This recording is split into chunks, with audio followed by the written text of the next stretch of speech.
demonstrative and he's bold and his energy's huge.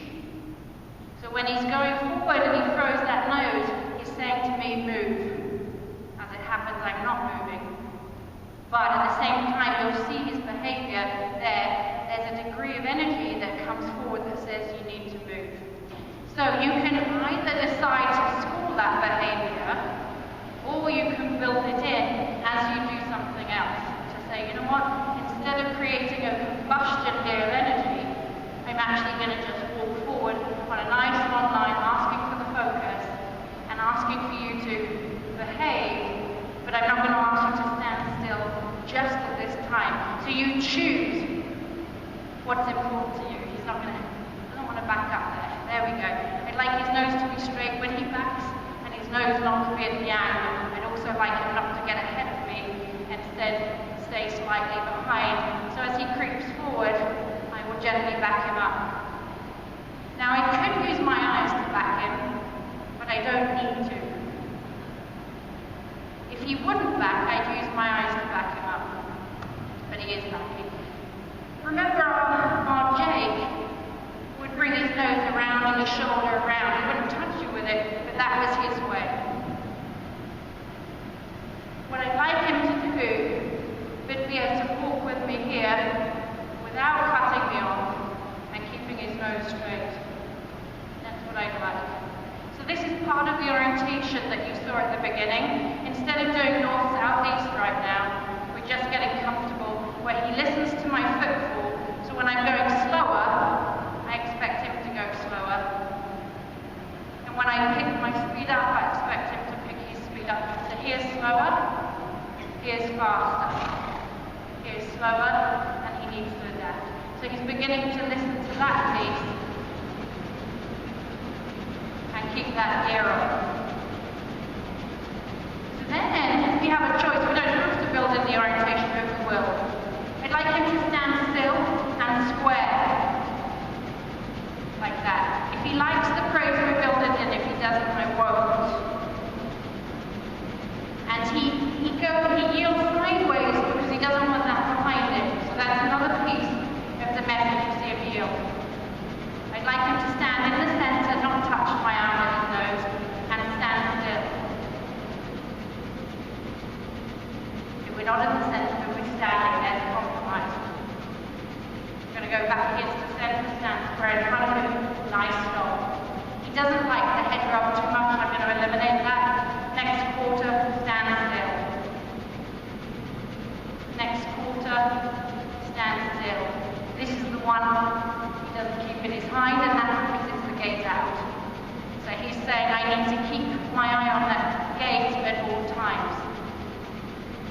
What will give me the leadership will be if he can start to trust me to take care of that gate. Next quarter, both gates. There we go, that's nicer. Next quarter. So there's several things we can do here. See, he tries to take the line into the gate. We could ask for head drops, which he knows. We could ask for a lot more backing, straight, which now he's doing nice and softly. But gradually, we're negotiating what behavior is acceptable for quite a strong-willed individual and what's unacceptable.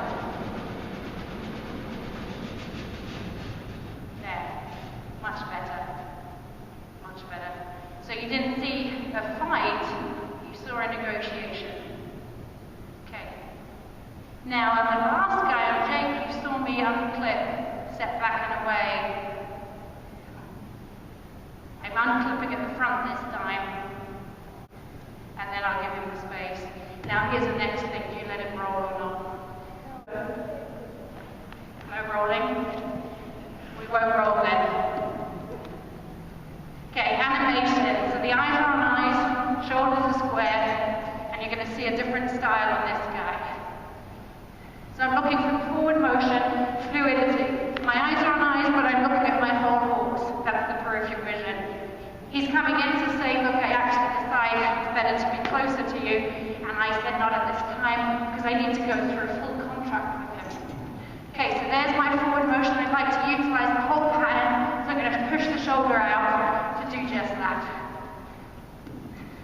They can do that by using the line of the body. They can do that by putting the energy into it. They can do it by advancing towards the shoulder and using the line. I've got great fluidity. I'm going to ask him to slow down. I'm going to slow my feet down not that much. So he's saying, you know what? I'll come in if you slow down. But I'm looking for the trot. The eyes are on eyes because if I drop them, he's going to come in and he's still throwing that front leg and I'm going to negotiate that. So I'd like him to trot and I'll think of the 2 beats in just a moment. So that's a 1-2 beat for the trot. He has the choice to ignore the request. He decided not to ignore it. There's a thought only. I'm going to negotiate the fact that he's too close to the trot and ask him to go out more. So there's the going out. So that circle's too small for me, I don't like it. But when he's out there, he doesn't have to canter, he can trot. So now I'll bring my eyes back to the hind end. Not for very long. I've got 2 horses I can't put my eyes on. Eyes back to the hind end, back on his eyes, to say I really want you to trot. And he's saying I can pay attention to the whole audience and him. So there's the trot, just with the thought and with the eyes. This one we're keeping going. You're not seeing the stop. We're going to change direction over here and drive this way. There's always a change of behavior the other way. The ears locked on, virtually 100%. My eyes are glued. So there's a nice fluid motion. I'm looking for fluidity, rhythm in the footfall, and I'm looking for him to pay attention to more than the outside. I want that ear locked on. When he does the right thing, I'll stop. This hand captures the thought. If I wasn't looking at the eyes, I couldn't capture the thought. So, we're going to ground the feet. See the ground? You can't even see it, but you'll see it. That means the energy is going in the ground, and you saw him begin to come in. I did not change anything other than energy.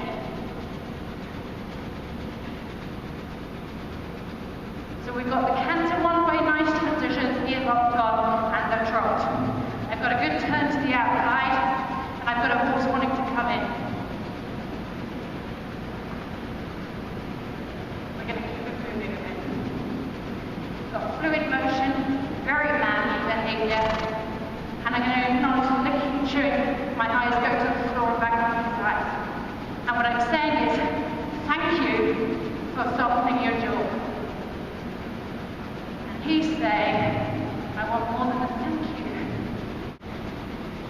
Bingo.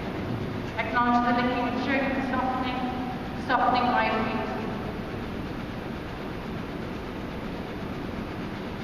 I'm going to ask him to walk. We'll see what happens.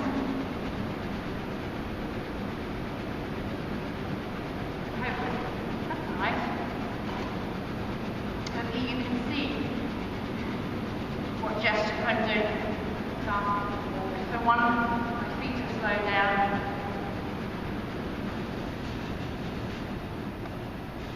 And I'll be breathing into the ground.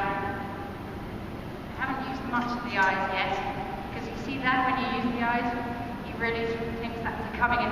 I'll show you what happens if I use my eyes.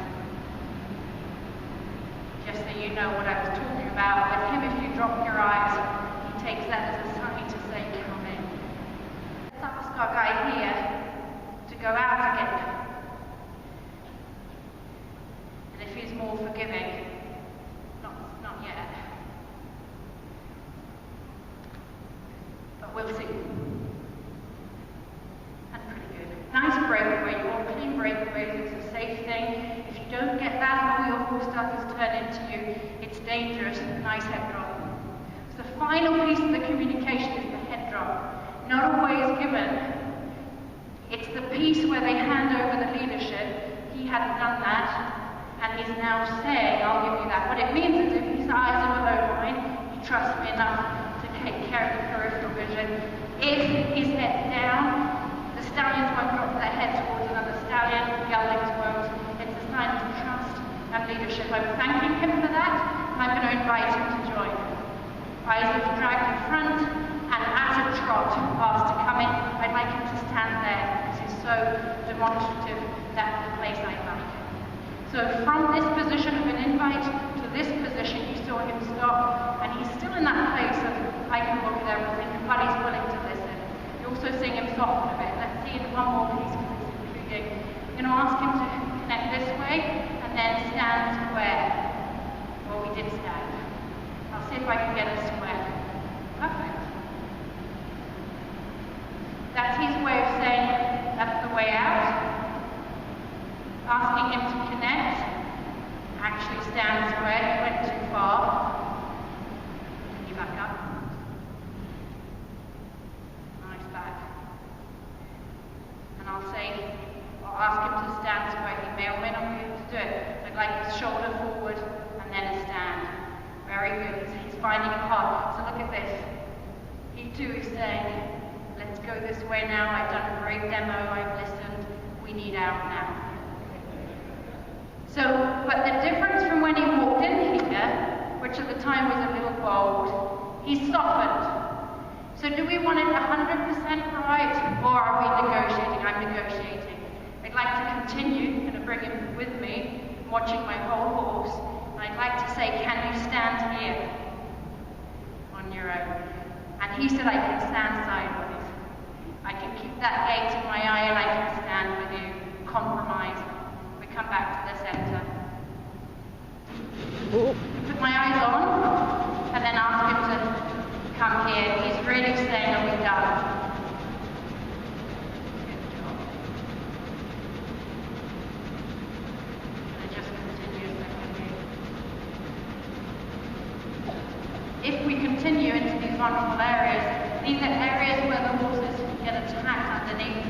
The dogs would come. And at the top it would be the cats. As a predator, which we are, it's a good way to find hot cold spots, sensitivity areas, and to introduce myself to him. To say, this is who I am, and I just like to figure out who you are when I touch you.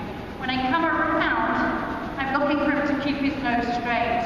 I'd like, where I wanted to show you if you blocked. If you put his nose there, he's saying you can't go in that side. Perfect. So that's a block. If he keeps his nose straight, he's inviting you to come in. These are the subtleties of the language to say, I'd love to come in, may I? And you're not correcting the head carrier. If you come in here and push him, that's rude from you. If you're here, you block again for me. You block. And you would go and yank the head that way, you're being rude. So instead, you can say, I'd love for you to keep the nose straight. May I come into this shoulder now? And he said, yes, that's your 50-50 partnership. So it's reading the horse, giving them a voice, honouring them, and really acting in a certain way I expect him to act, and I will honour that too. So I'm around him, not pushing his nose, and out of his face, saying, can I come in this shoulder? Fabulous, but I don't want you to move. So I'd like to come in here. So that's a gentle way of doing that. I'm actually inclined to let him out. He did really well.